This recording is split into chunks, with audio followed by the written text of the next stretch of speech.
The Premier is being compared to a dictator. Another wild day here at Queen's Park as fallout continues to Doug Ford's plan to cut Toronto City Council almost in half. Accusations were flying in question period. Here's what your MPPs have to say.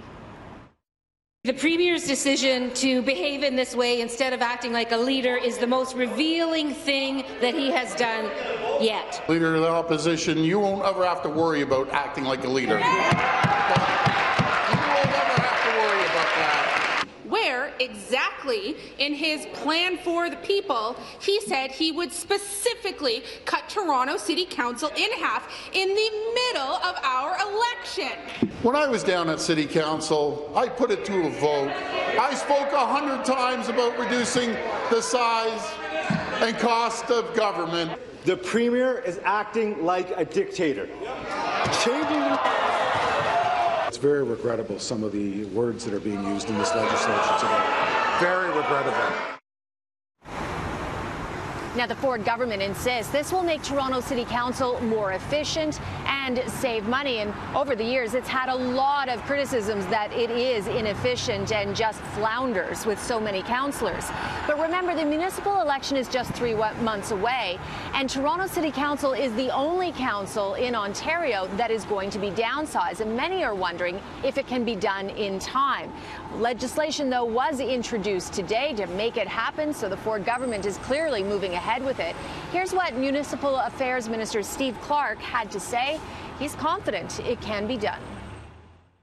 No one ministers thought that you would reduce council by half mid-election. You're throwing it into chaos. Even city staff are saying they don't know if they can get the ballots changed on time. Like, how reasonably do you expect this to go forward well? To the city staff, and I'm confident that we'll be able to work out some of those transitional issues, given the fact that we will extend in the bill, if it's passed, the fact that the nominations will end up being changed to September 14th. I think there are lots of times to deal with those transitional issues. One of your MPPs called Ford a dictator. Do you agree with that language? Absolutely. He is behaving like a dictator. He's behaving like a bully. The whole thing makes no sense, and it appears that Mr. Ford is settling some political scores. I mean, it seems to me that he couldn't get elected as mayor of Toronto, and now he wants to be the de facto mayor of Toronto in his corner office here at Queen's Park. He's trying to consolidate that power for himself so that he can dictate what happens in Toronto.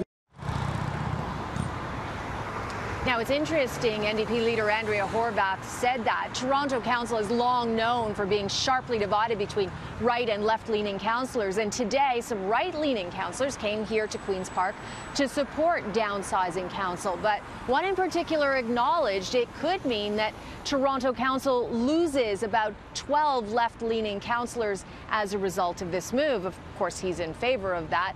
But it could also mean that this changes the dynamic of City Council and the future of decisions. The people that are fighting it just want to keep their job, and we all know it. There's going to be less left-leaning politicians in the city of Toronto, and that means it's a great thing. Do you agree with Doug Ford's agenda? Could you tell me what Doug Ford's agenda is? Would you vote in favor of policies that he will be talking about? So I'll speak for myself and not for my colleagues. It's no secret that I have supported the Ford agenda for quite some time.